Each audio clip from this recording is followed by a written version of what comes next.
Hey everybody. For those of you that either weren't able to be in class or we didn't quite finish our lecture on types of reactions, here we go. All 5 types of reactions from start to finish with demos. Ignore my annoying family making noise in the background and my phone, which I've neglected to silence as we make our way through this lecture. Okay, we are talking today about the 5 main types of chemical reactions. There are more than 5 types. You're going to learn about redox reactions and acid-base reactions in AP Chemistry next year, should you choose to torture yourself with that. Just kidding. Take AP Chem. Anyway, we're going to focus on these main 5 types, give you an idea of what happens when matter changes. And we're going to start with synthesis reactions. Now, you're going to need to write small as you're writing these on that 1 page of notes in your packet, because we're going to do some generic equations, some bullet points, as well as a demo with an actual chemical reaction equation for you to write down. So write small, pause this video when you need to. Otherwise, it's going to take me forever if I pause and wait for you. So, a synthesis reaction is a combination of 2 or more substances to form a compound. So, as you can see here, we have substance A plus substance B, making substance AB, or the blue ball plus the red ball coming together to form the blue and the red ball. Now, you can have compounds coming together to form bigger compounds. You can have elements coming together to form compounds. There's lots of different things you could have going on here on the left-hand side, on your reactant side. But synthesis reactions will always be characterized by there being only one product. So anytime you see only one thing on the right-hand side, you know that that was a synthesis reaction. Now, in terms of figuring out what product gets made, we're going to have to pay attention to what are the things that are coming together. So when we're predicting the products of a synthesis reaction, if you have a metal coming together with a non-metal, you know that that product is going to be ionic. And so you will need to balance your charges in order to figure out what that product is. If you have non-metals coming together to form a compound, you're going to need some laboratory observations or do some additional testing on that product to figure out what exactly that product is. So here's an example of a synthesis reaction, although this is not the one I'm doing in the demo, so you don't need to write this one down. Let's write down the one that I do in the video demonstration.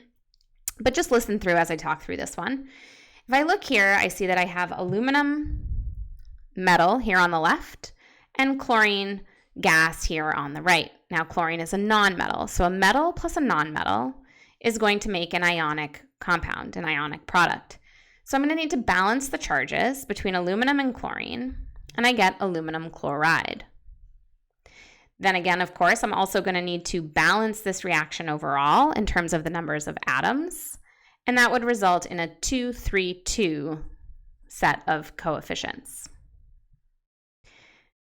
Let's look at a demonstration of a synthesis reaction that I did in my kitchen.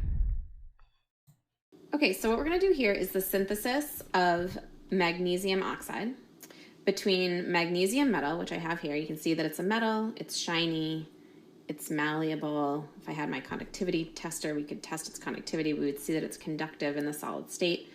So this is a metal, and to get this metal to react with the oxygen in the air to make magnesium oxide, that will happen very, very slowly, just naturally. Metals tend to oxidize. That's why your pennies get that like crud all over them. That's why you have to polish your silver before Thanksgiving dinner. My video is being interrupted by my husband bringing in groceries. Shush. Okay, so if we want to make this reaction happen faster, we're going to add heat. And remember, the symbol for adding heat to a reaction is a triangle over your arrow. So we're going to go ahead and hold this in some tongs and expose this to the hottest part of my flame. We would be doing this in a Bunsen burner at school, but such is life. Not to spoil the fun, but let's pause there. I would like to pause there and go to my notes here. Let's write out the reactants. So this is the reaction that I would like you guys to write down in your notes as a real world example of a synthesis reaction. Let's go ahead and write down the reactants. Magnesium that I showed you, that was the shiny solid metal that I had in my hands. And we know that magnesium, oops, I forgot to leave space for balancing. We know that magnesium is going to react with the oxygen in the air. And I told you that I was adding heat in order to get that reaction to occur. And so that's going to be a triangle over our arrow. All right, let's go back and watch the completion of the reaction. Oh no, I'm probably going to have to start from the beginning. I'll fast forward. Now I know not to pause it in the middle. Sorry about that. Okay, so what we're going to see it heat up and spark. Really, really bright. Don't stare directly at that light. And the reaction's now over. And it's safe to look. And as you can see now, the product is like this white, crumbly, ionic solid. And we know that ionic solids are not malleable. They are, in fact, brittle. So if I drop it here on my table, you can see that it breaks as soon as it hits the table. It's very brittle, which is characteristic of ionic compounds. So my videographer cut off the video before I was done explaining. This is the synthesis of magnesium with oxygen to form magnesium oxide. Oh my God, I'm making a video.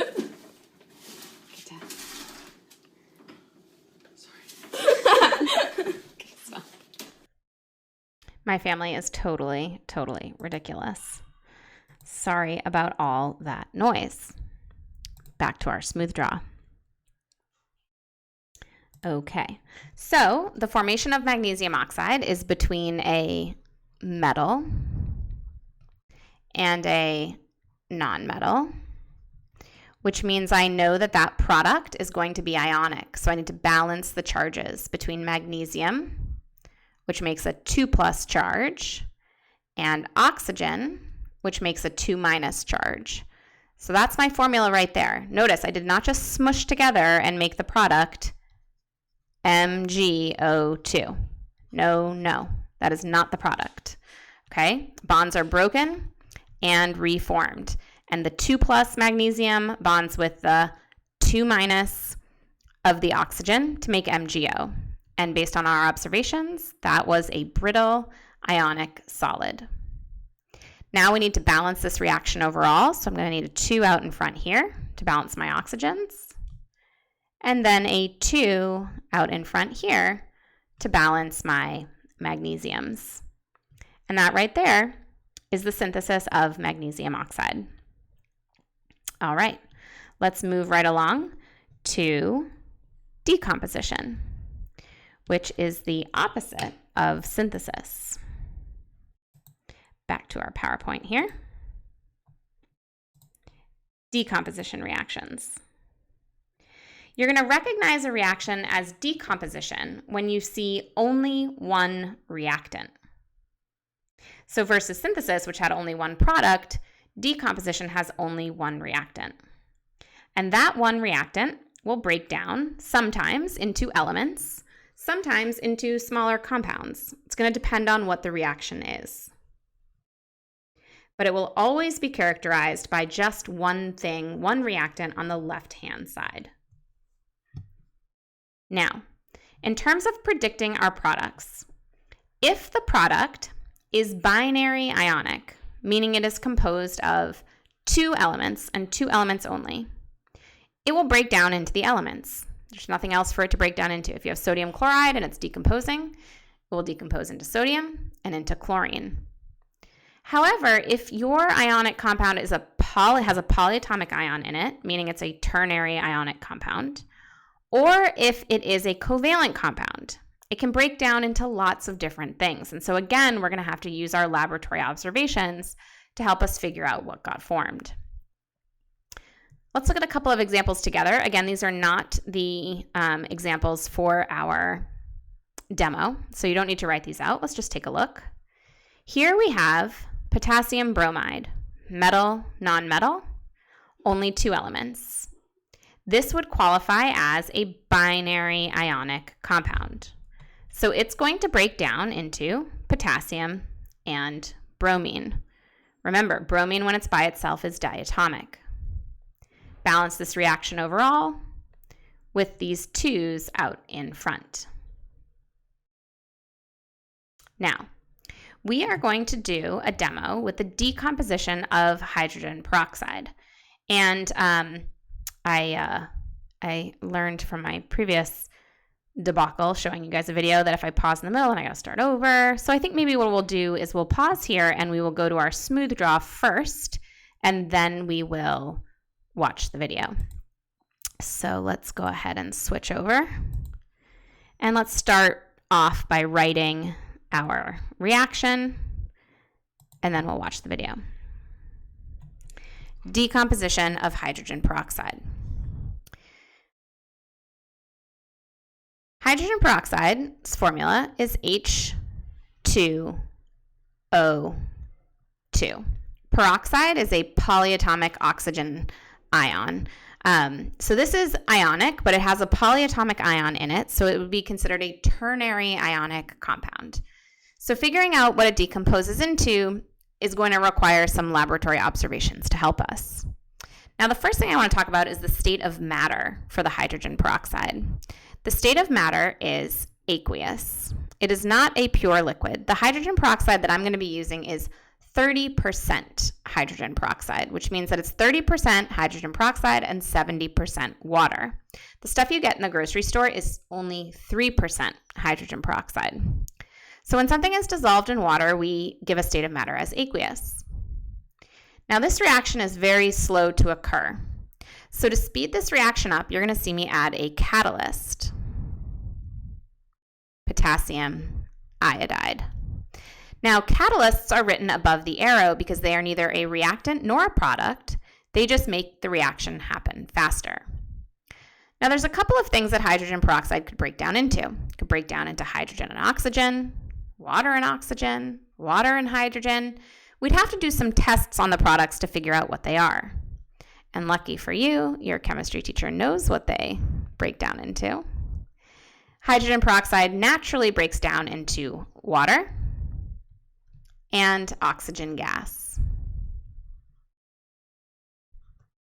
This is a really fun demo called Elephant's Toothpaste. You're going to see why here in a minute when I show it to you.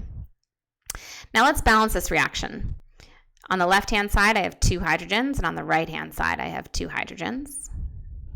On the left-hand side, I have 2 oxygens, but on the right-hand side, I have 3. Now, I can't make this 2 equal to a 3, but I could just increase it. Like, how could I just increase this number? Let's put a 2 out in front. Let's get these oxygens up to 4. Now, of course, I'm going to need a coefficient over here to get these oxygen numbers up to 4. And if I put a 2 out in front of my water, that will take care of that. And, oh, by the way, it'll balance my hydrogens at 4 apiece. So this right here is our decomposition of hydrogen peroxide. And we're going to go ahead and watch the video now of that taking place.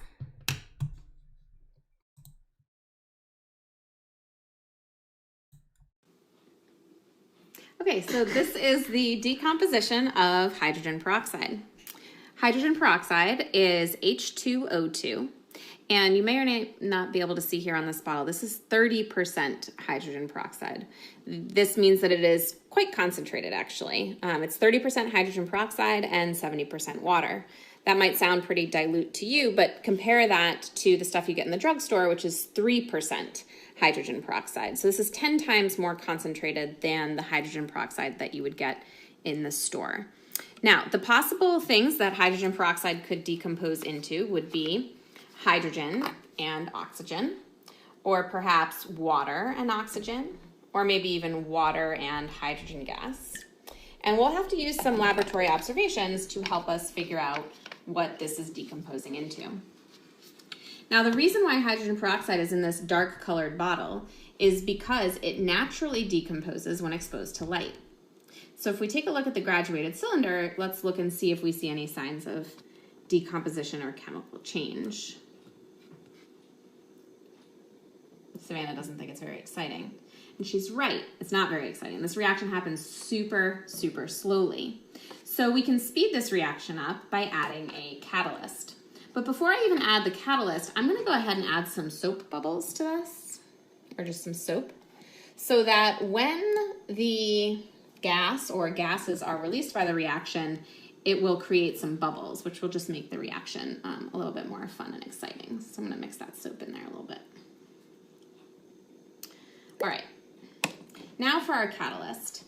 The catalyst that we are going to be using is a saturated solution of potassium iodide, Ki.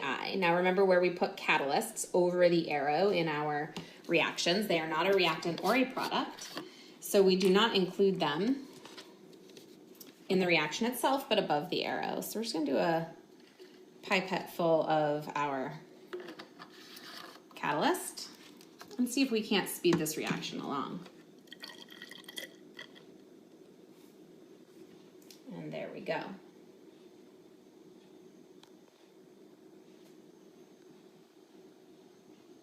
So clearly there is a production of a gas bubbling through that soap. Now, if I were to test that gas, I would find out, in fact, maybe I can test it. I just thought of this. Keep that camera going, Savannah. If I test this gas with a flaming splint, or well, maybe I'll test it. I'm going to test it with a glowing match. Just I'm going to light a match, and then I'm going to blow it out. Oh no, I can't get it. I need a glowing. You didn't get me in that, did you? No. In my pajamas? Got the dirty dishes. Oh, great. Don't mind our dirty dinner dishes. I'm going to redo this one. Really? No, we'll just let them see our dirty dishes.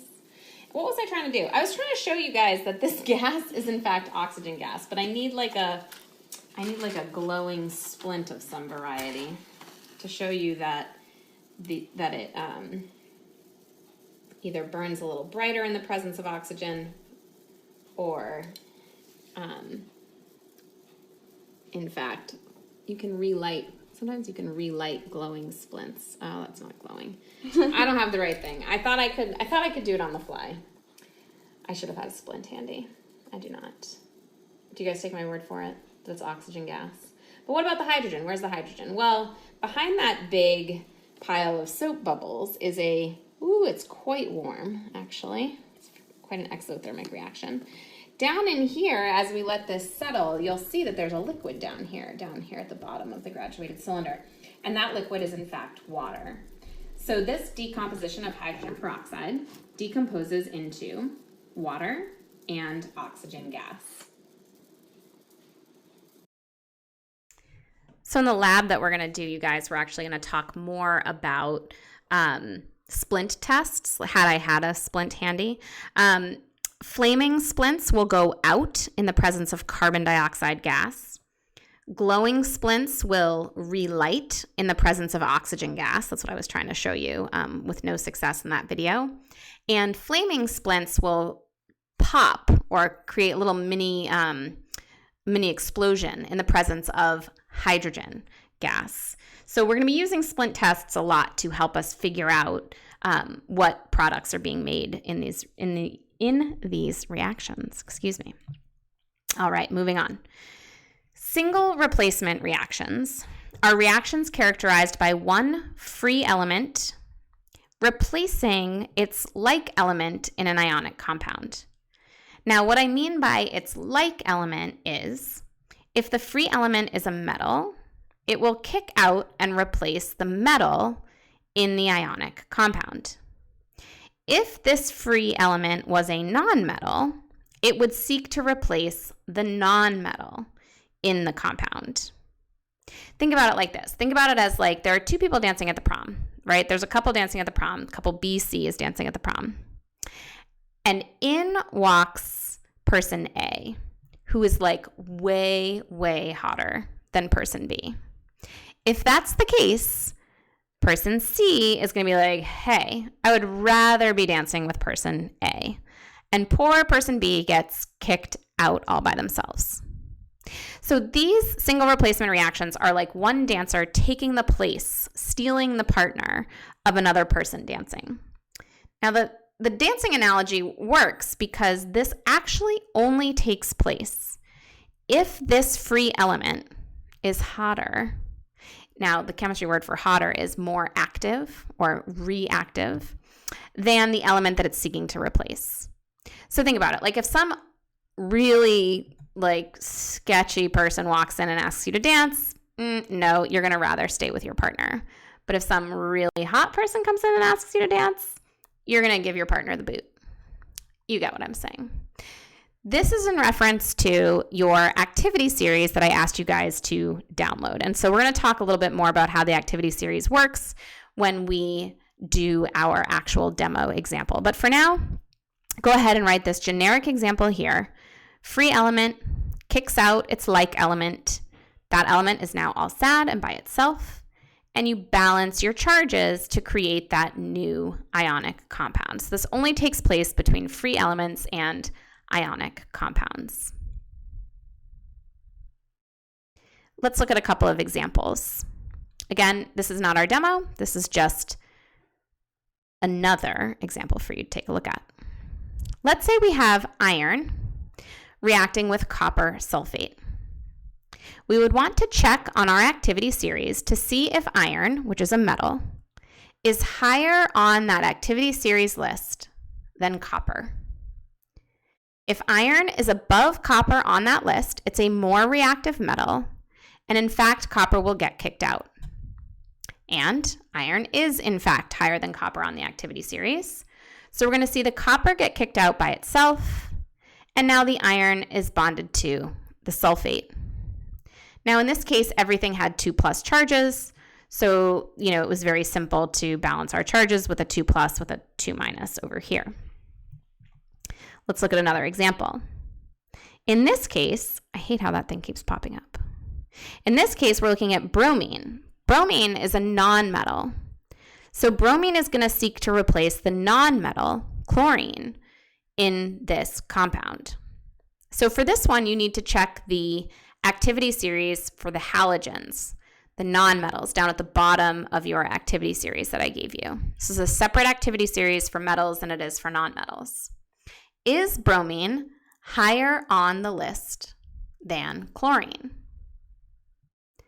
No, it is not, which means this reaction is not going to take place. So you would just write no reaction. Let's take a look at the demo. Okay, so this next reaction we're going to do is a single replacement reaction between aluminum metal. So we clearly see this is a piece of aluminum foil. It's a solid, it's shiny, it's malleable, it's conductive, and a solution of copper 2 chloride. Copper in solution is characteristically blue. So that's why the solution is blue, is because of those dissolved copper ions. And we know that copper chloride is an ionic salt, which would normally be a solid, but it is dissolved in water, which is why we see this measure of concentration here, 0.5 molar. This is a concentration unit that we use in chemistry that we'll learn about later. So if aluminum is a metal, it is going to seek to replace the metal in the solution, the copper. And because aluminum is higher on the activity series than copper is, this reaction will in fact take place. And the aluminum will kick the copper out of the solution, and the aluminum will dissolve into the solution. So we should be on the lookout for the presence of copper. We all know what copper looks like. It's a brown solid. And this solution to become less blue as the copper precipitates out, as aluminum chloride is a colorless solution. So here we go. We'll just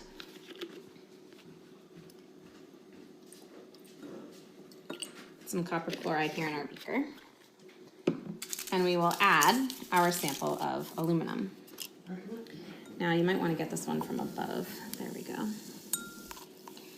I'm going to speed this reaction along by agitating it. You guys can sort of hear some fizzing and a production of a gas. That is a side reaction that's taking place we can talk about later.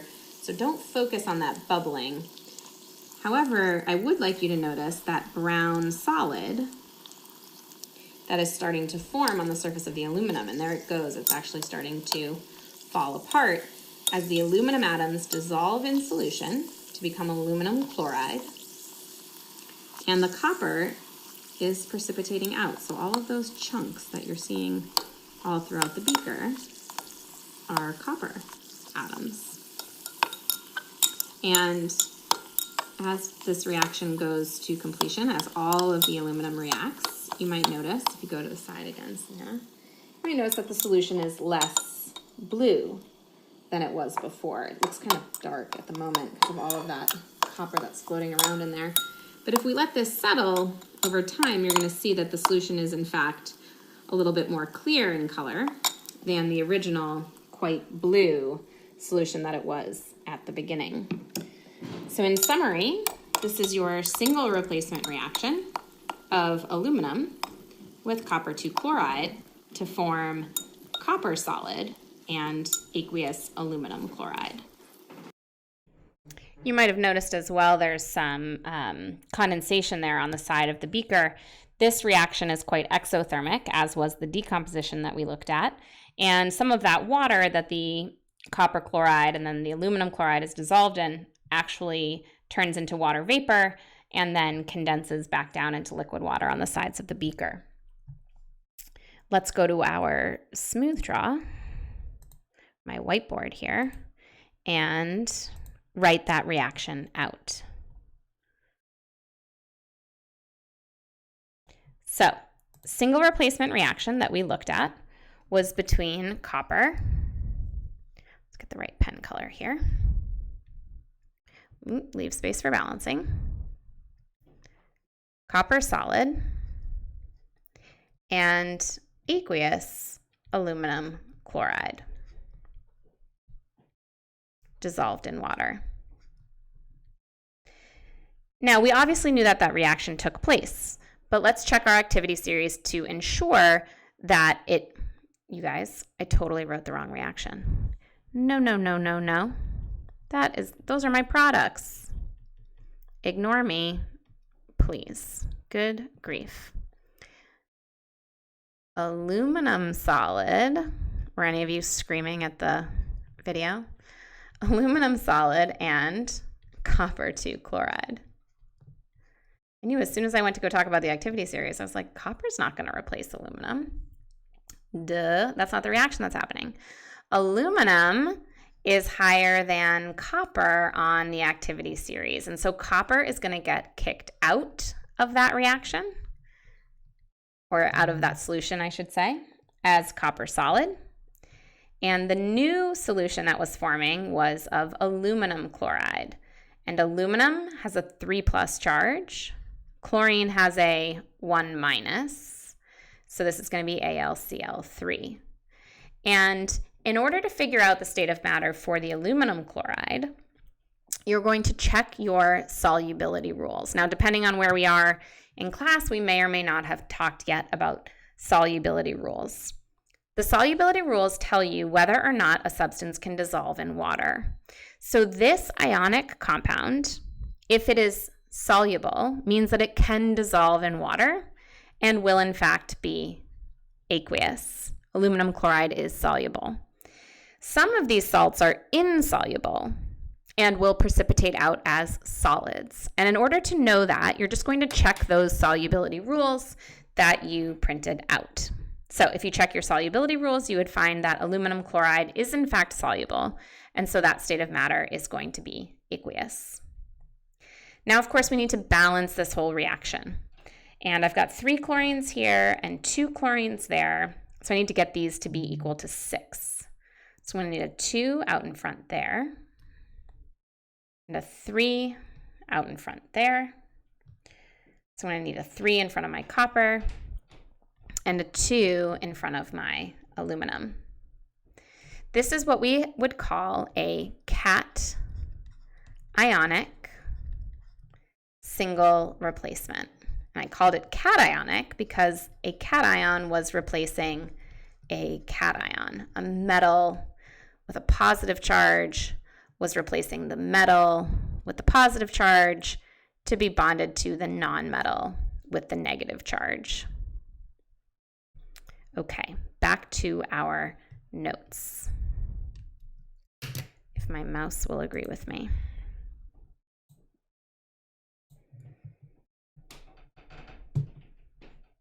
Couple more things to note about single replacement. Oh, no, I didn't. I guess we already talked about it, right? Checking your activity series? Yes, we already talked about it. Check your activity series, balance your charges.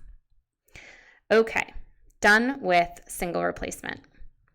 On to double replacement. This is probably where we ran out of time in our in-class lecture. Double replacement reactions are just like they sound. Instead of one element replacing another, you have two elements that are switching partners or switching places. In this case, we have ionic compound AB and ionic compound CD. And you can see on the back side of this reaction, A is now with D and C is now with B. Remember, we always write our cations first. The metals come first in our compounds, which is why C stays in the front here. In these reactions, it's like a do-si-do. Like, do you guys remember in middle school? I don't know. When I was at Rams, we had to take this like square dancing class. It was torturous. But if you have like two sets of dancing partners and you guys switch your partners, when you switch your partners, that's what's going on in a double replacement reaction. So you can either switch the cations or you switch the anions. It doesn't matter because in the end, you're going to end up with the same new set of partnerships. Let's take a look at a couple more rules for double replacement before we look at the demo. When you switch your ions, you need to make sure you balance your charges. Like I said, those are going to be ionic compounds with charges, so you have to balance your charges to figure out the formulas of the products. And to figure out the states of matter, again, like we did with our single replacement reaction, to figure out the states of matter for ionic compounds in solution, you have to check your solubility rules to see whether or not the substance is going to stay dissolved and be aqueous or precipitate out as a solid. Let's take a look at this example. Here we have lead nitrate and potassium iodide. We're going to switch the partners. So now the potassium is going to be with the nitrate and the lead is going to be with the iodine. Now, with the lead iodide, so lead has a 2+ charge in this case, and the iodine has a 1-, so it's going to be PbI2. And potassium has a 1+, and nitrate has a 1-, so my formula is going to be KNO3. Check your solubility rules. When you check your rules, you're going to find out that alkali metals and nitrates are always soluble, so that's going to be aqueous. And you're going to find out that lead iodide is insoluble. So that's going to precipitate out as a solid. If you were to do this double replacement reaction and both of your products were aqueous, in other words, if you started off with two aqueous ionic compounds and you ended up with two aqueous ionic compounds, that means that no reaction took place at all. And that's going to make a little bit more sense with our next lecture when we look at net ionic equations. But just think about it like this. If you have a bunch of ions floating around at the beginning, because we know that when ionic compounds are dissolved in water, they dissociate and break apart, and the ions are floating around. So if you have the same 4 ions floating around at the beginning as you have floating around at the end, nothing really took place. So, in order for these ionic double replacement reactions to occur, one of your products has to be either a solid, like we saw in this case. Oops, I didn't balance that reaction. Or covalent, like water. Sometimes these reactions produce water. Or a gas that bubbles out of solution. Okay, so you're going to see in double replacement reactions, one of your products has to be one of these 3 things. If you get aqueous, aqueous, aqueous, aqueous, nothing happened at all. Okay, let's look at an example. But again, I think what I want to do, I think this time we'll just keep switching back and forth. This time we'll go to our whiteboard first and then watch the demo. Okay, we're almost there, you guys. Double replacement reactions. The double replacement that I'm going to show you guys is a double replacement between, oh my gosh, my pen is not awake. Wake up, pen. There we go. Is between a solution of sodium carbonate. I had to think for a second. What was this reaction I just did? And it was dissolved in water with calcium nitrate that is dissolved in water. For a double replacement reaction, I'm just going to switch my cations. Again, you could switch your cations or your anions. Doesn't matter, you're going to end up with the same thing at the end.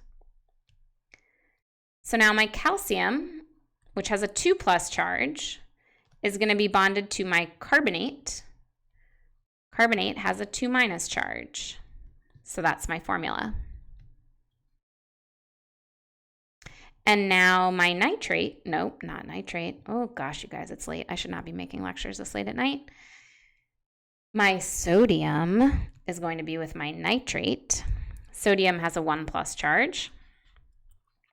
And nitrate has a 1- charge. So those are going to be balanced, and that's my formula. Now I need to think about my states of matter here. So I'm going to check my solubility rules. Alkali metals, as well as nitrates, are always soluble. So that's going to be aqueous.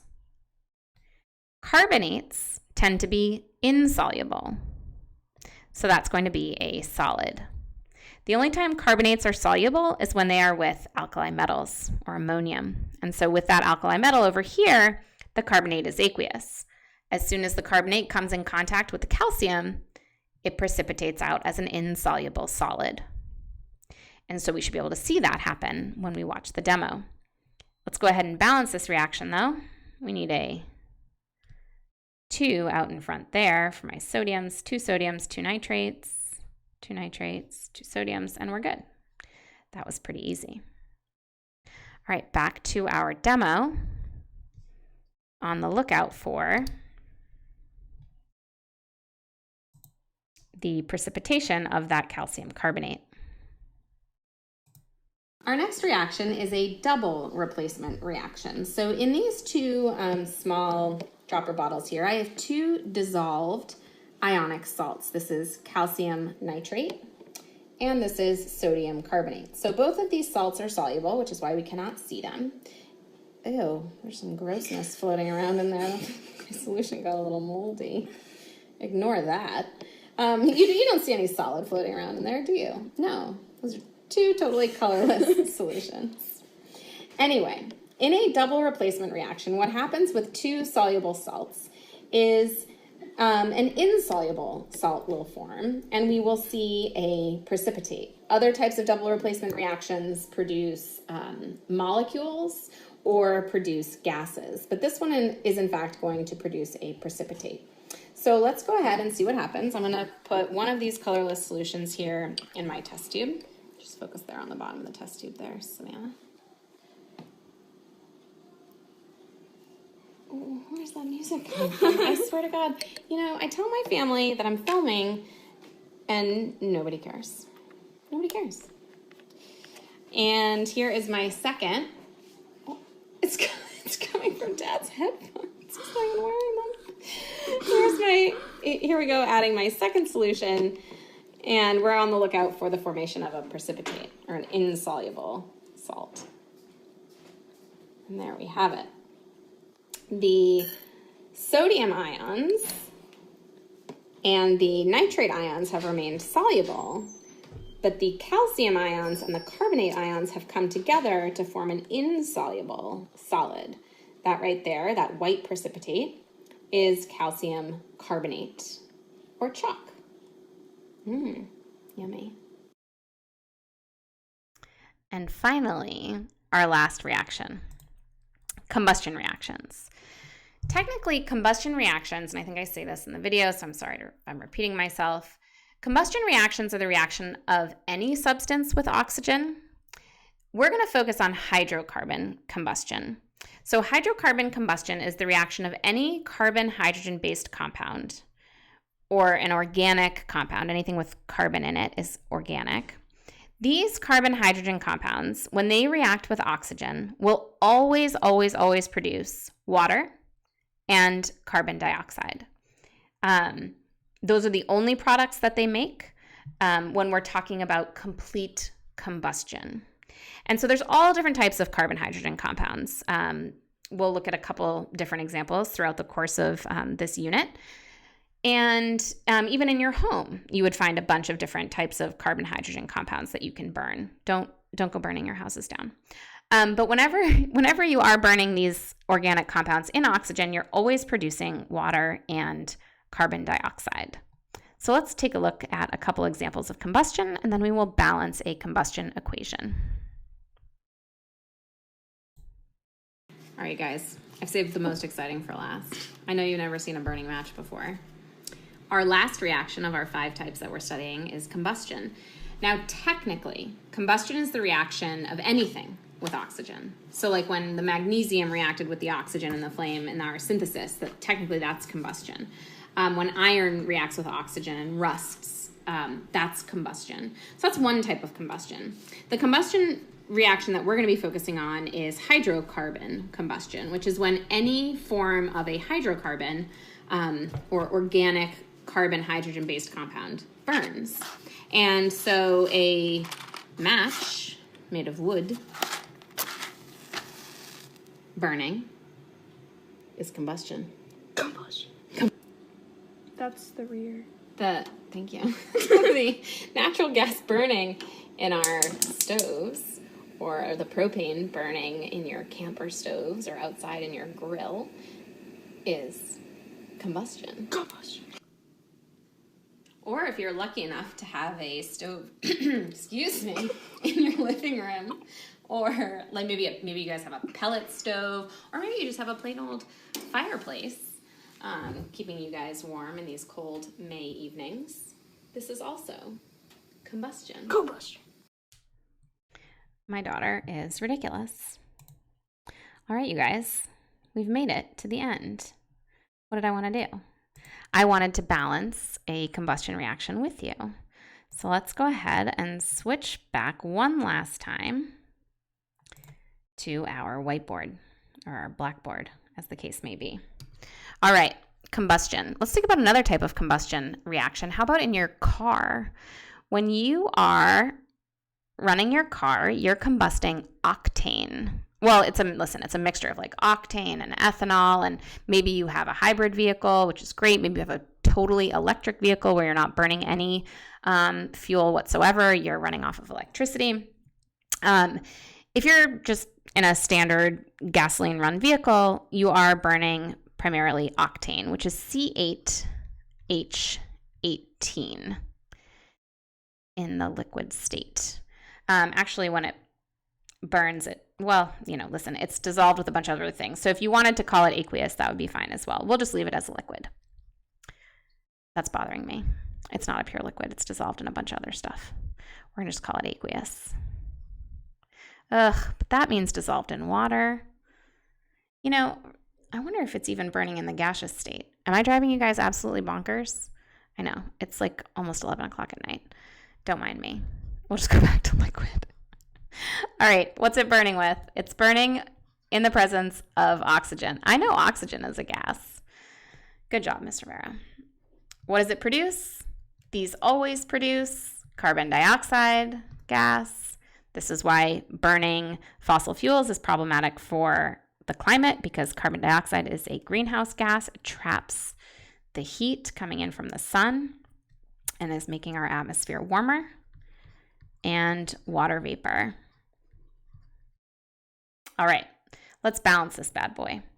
When we're balancing combustion reactions, remember that tip I told you where you balance the carbon first, then the hydrogen, then the oxygen, because the oxygen is appearing here and here in 2 places. So let's balance our carbons first.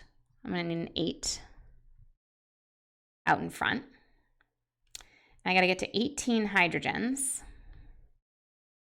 So I need a 9 out in front. Now let's count up all of my oxygens. 8 times 2 is 16, plus these 9 oxygens over here, which is equal to 25.